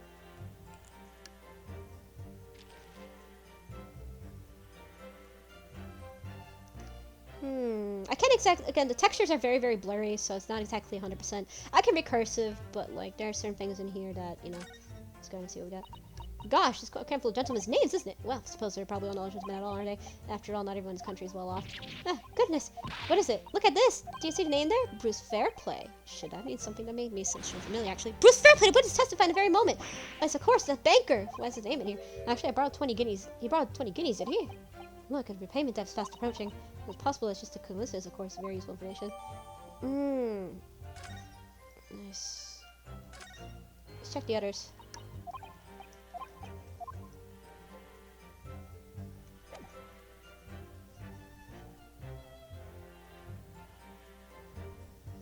Stab the man, so let's go with the defendant's leather glove. Objection! Objection! Blood-soaked hands. Well, I admit that soaked might be lying in a little thick, but anyway, there was definitely blood all over them. Both of them were covered in it. Well, I'm very sorry to disagree, Mr. Fairplay, but that's more than a little peculiar. What? Here are the gloves worn by the defendant, Mr. McGilden, in that in question. Oh, yes, right. There certainly does appear to be signs of what their color stain there. But as I'm sure you can clearly see, it is only on the right-hand glove. In short, Mr. Fairplay, your testimony is inconsistent. But no, that can't be right. So you're a liar here then. That's right, you were quite clear about it. You said it was both hands. Mr. Fairplay, if your last statement was a lie, calls your entire testimony to question. You say you saw the moment the victim was stabbed, but it was really the truth. Well, I... Objection! It was a simple mistake. You can't justify accusing a lying man of lying. As I was at both hands with only one, but the fact remains. The victim's blood was in the keys. No, Mr. Fairplay categorically stated that he saw blood all over both hands, which means there was a strong possibility that the witness was deliberately trying to mislead the court. What? Why, I'm saying bigger for pit's sake, my word would be the gold standard. I'm a gentleman, not some gut sniper, upstanding member of society. The right to... He's claiming to was a lie, but is that really the case? Mr. Nadahodo, what if you have some evidence to explain why Fairplay might be lying? Can we return the title trial completely? Something compelling reason. I actually do have evidence. I do. Strangely enough. My lord. Yes, counsel. The defense has right to present evidence. By Jove, are you sure? Yes, evidence will clearly demonstrate why Mr. Fairplay had reason to lie. Testimony. Very well. I hereby call the defense to present its evidence. Evidence by the court. It was a debitor's ledger. Among the defendants list of debtors, Bruce Fairplay, who had been due to repay his loan imminently. Take that! Take that! Here we go. This is the list of debtors who owe the money, Mr. McGilded. Yes, so it's a victim's couple, but accuses extortion. The point is, among the names of these debtors is your names, Mr. Bruce Fairplay. What? Mr. Fairplay, are you currently indebted financially to the accused? No. Well, this is really worth being called a debt. According to this ledger, you own 20 guineas. Not a considerable sum of money, would you say? What of it? Let's suppose Mr. McGilded were to be found guilty of murder. What would become of your debt in that case? The document stated that the loan agreement is forged between two individual parties. Therefore, were the creditor defendant here to be sentenced to capital punishment, all outstanding debts of Walden would be annulled. They would cease to exist. Cease to exist? Oh. Mr. Fairplay, is it not the case that you claimed in your testimony that something never saw the fact that a devious attempt you annulled your 20 guineas to the defendant? Yeah! Bro.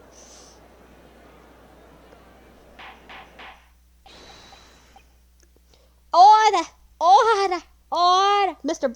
Bruce Fairplay! Yes, my lord! Let me ask you again. And be aware that your answer has fully serious implications upon your future, sir. Did you or did you not see the precise moment of time which the defendant allegedly had thrust a knife into the victim? Your silence speaks volumes. You did not tell the truth in your testimony! Alright, now let's make the melodrama out. Now let's make the melodrama this. Perhaps I did overstate the truth a pinch. A pinch. But it makes no difference. I definitely remember seeing blood on McGilda's hands. Both of them. Objection! And yet only one of them defendant's gloves, which were here, the evidence is stained. So you keep saying. What do you have? I wonder if I might be allowed to speak, sir. Go ahead, Mr. First. Because you are first. Well, the thing is, I think I remember seeing it myself as it happens. Seeing it? What? The blood, sir, on the assailant's hands. I think, yes. I'm almost sure that it was on both hands, not just one. What? What?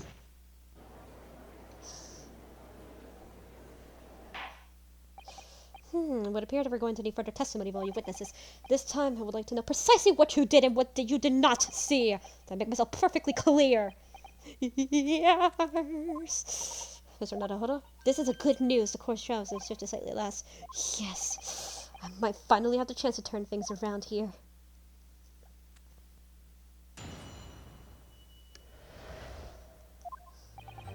The blood on both hands of the assailant, sincerely distinctly remember that.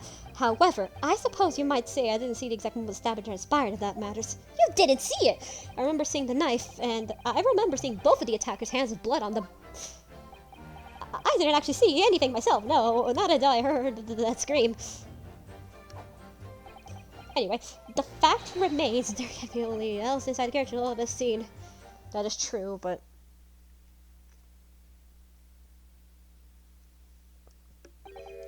Well, lo and behold, in truth of fact, no one of you witnesses was the crucial moment the crime was perpetrated. I apologize, my lord, but honestly, yeah, there was no one else inside that carriage, and the man's hands were covered in blood. Can that bunch of incriminating evidence is tantamount to what say the man do? That's really not what testimony is about. Let us examine the interior of the omnibus once more. There's the blood. The victim's fresh blood is clearly visible on the seat, corroborating the witness' accounts. That is true. In other words, there is no substantial significant change in the facts of the case. That is true, but... Very well. Cross-examination, please, counsel. Yes, my lord. Three,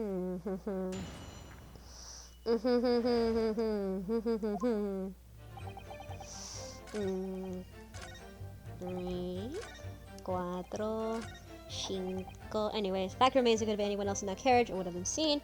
Press. And everything saw the incident was through the sky hole, the roof of the omnibus.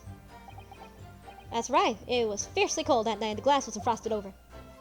Oh, yes, I remember shivering. It was so bitter. Which rather begs the question of why the pair of you were sitting in the roof deck in the first place. True. Well, I don't know about young fellow, but I couldn't enter the cabin. Oh, why not? It was locked from the inside. I tried knocking, but no one opened the door. It was locked? That's right, a public service for Pitt's sake. It was not what I call fair play. Get it, Mr. Fair Play. Yes, I had exactly the same experience. I tried knocking, but the gent inside just gestured at me to clear off. So I had no choice but to climb to the roof deck and look down longingly at the warm cabin below.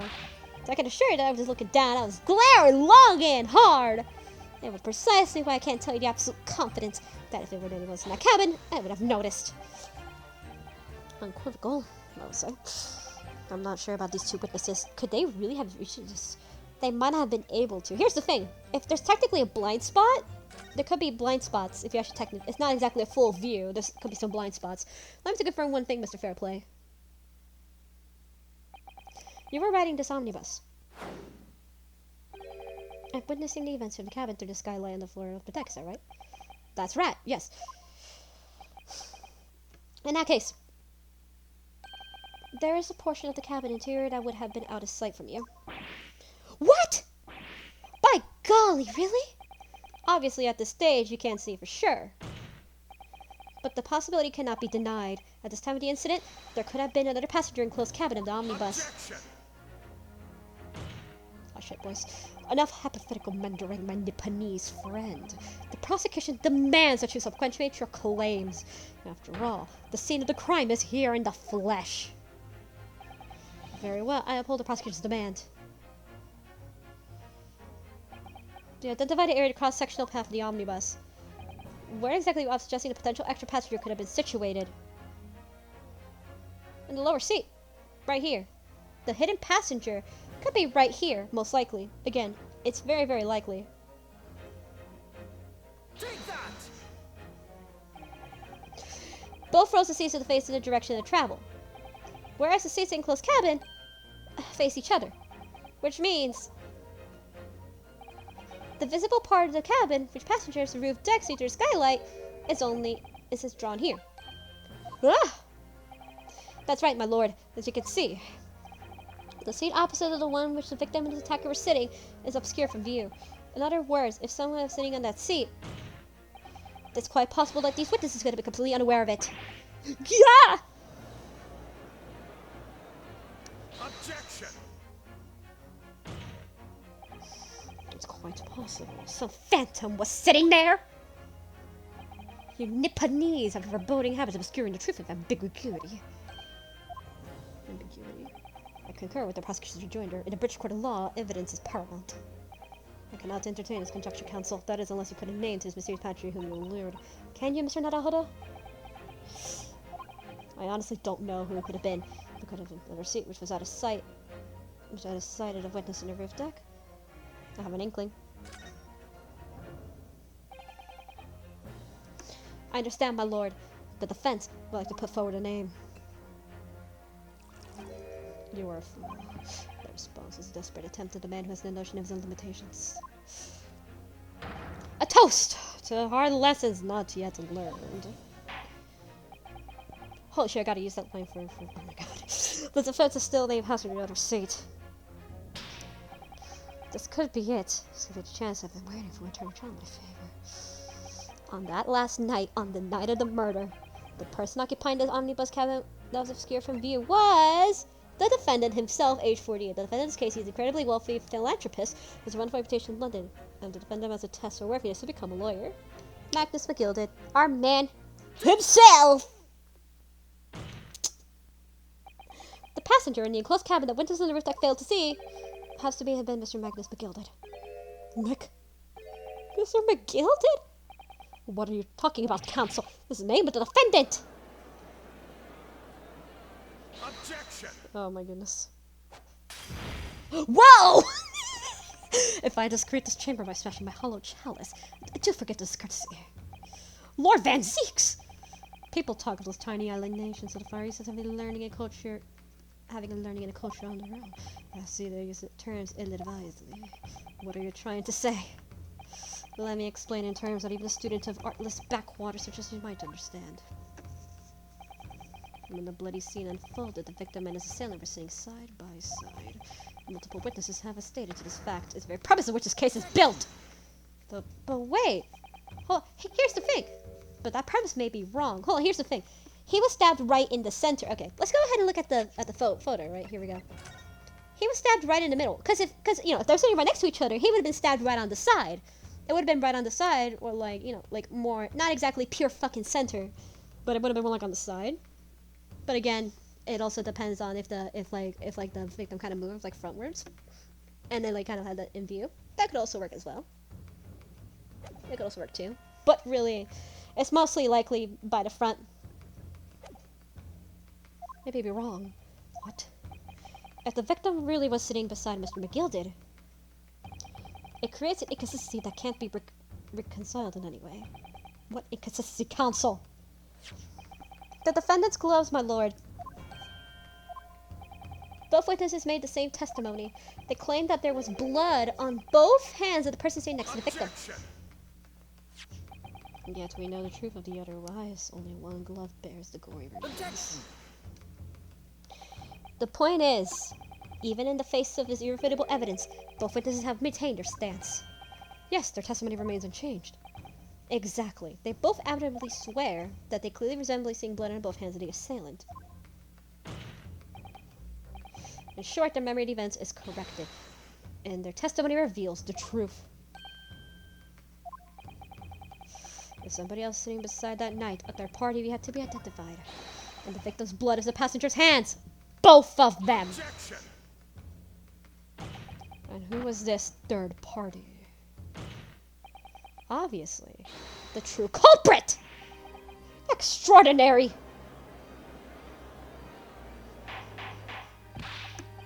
Order! Order! Order! What exactly you're postulating? Oh, I can't read that word. The defense's postulation is that nothing more than conjecture.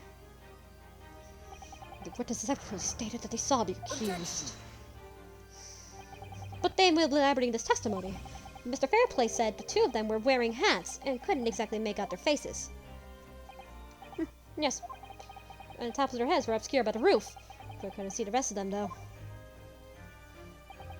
And that's right. Both gents were certainly hatted. Hatters do tend to notice things like this, sir. And what particular styles had to choose in sport, Mr. First? I'm afraid I don't remember. And you call yourself a hatter! The style of hat makes no difference. There's no third passenger in that cabin! How can you be so sure? Because of it, there had been. The accused, Mr. McGilded, would undoubtedly have offered to dispose that fact. That's true. Unless, that is, you are proposing an even more preposterous explanation. But as accused failed even to notice the presence of a true culprit in the very cabin which he traveled. Ah! I honestly don't even know what to believe. He's right. If there was another person traveling in the enclosed cabin of the omnibus, it's inconceivable that Mr. McGilded would have been unaware of it. Order! There is a simple solution to this problem. Bringing the accused, Mr. McGilded, to the stand. Well, what do you say, counsel? The prosecution objects, my lord. Oh, what grounds? As a suspect, he will have already made a full statement to the police. But for some reason I was able to speak freely. Just in case of emergencies, Mike McGilded is no educated ruffian. It may indeed turns out the man has been withholding information. You can be sure it will have been a most deliberate act.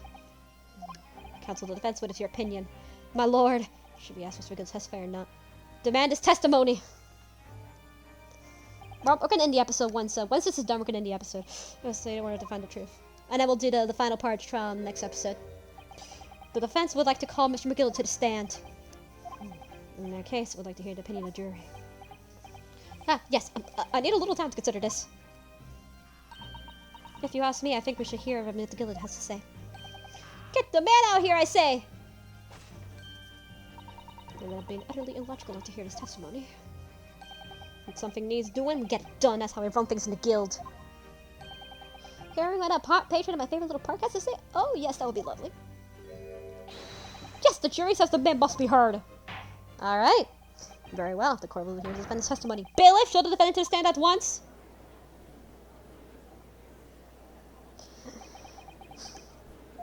Now, maybe what actually happened that night will finally become clear.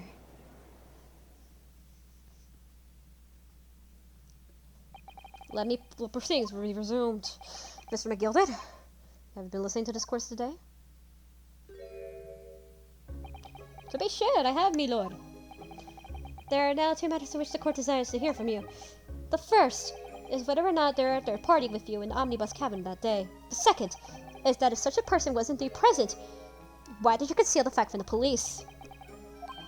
Begad, no, 'tis not my nature to hide anything at all. Just an answer to questions, please. The truth of the matter is, I've been desperate about this all along. I did tell you yourself all to keep me mouth shut. Tell us what Mr. McGill did. The fine fella representing me is absolutely right. In the carriage in that night with myself and another man, there was another passenger. It's true! Eh, and 'twas me who helped the little urchin get away from that what happened. You? What?!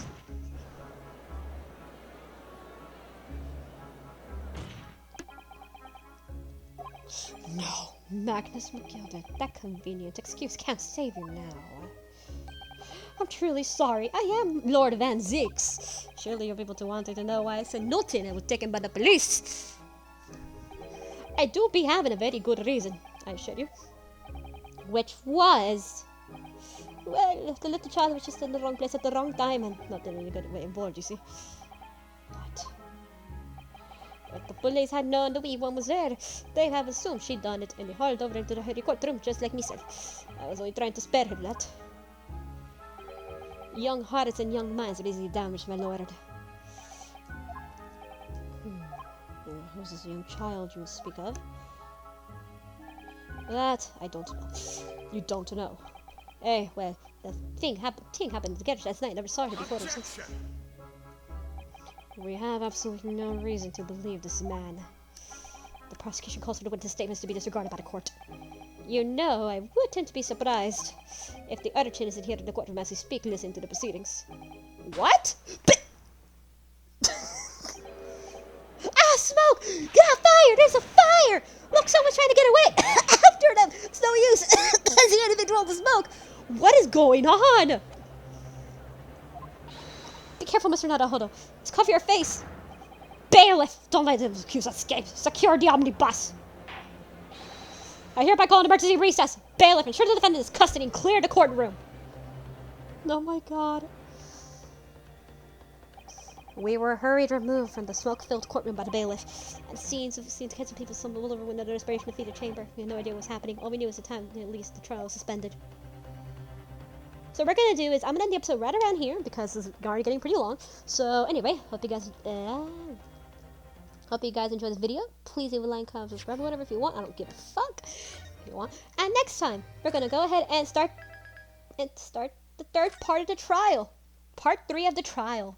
The final part. So yeah, we'll start that and finish up the case, finish up the episode. So see you guys then. Bye.